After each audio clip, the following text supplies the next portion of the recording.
popular belief, outer space is not completely empty.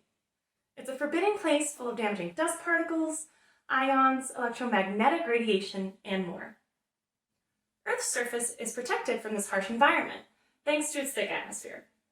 But other planetary bodies, those that lack atmospheres, are not so lucky. Left unprotected, the surfaces of airless bodies, like the moon and asteroids, are continuously altered by natural processes that occur in space.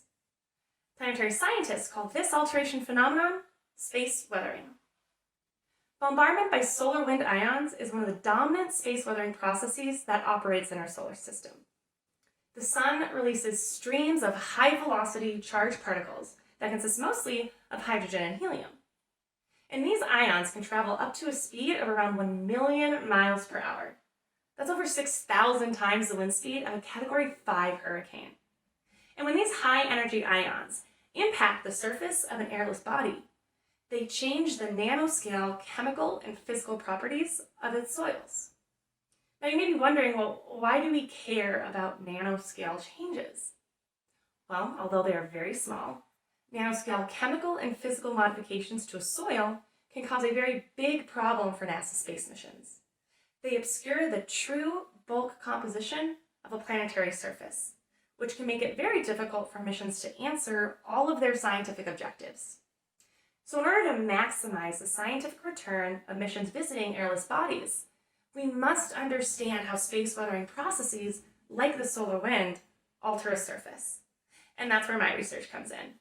I simulate natural solar wind in the lab using hydrogen and helium ion bombardment. In lieu of an actual asteroid, I use meteorites that are known analogs as the subjects of my experiments. I then analyze the chemical, microstructural, and optical properties of these experimental samples in order to figure out how the simulated solar wind has changed them from their original state.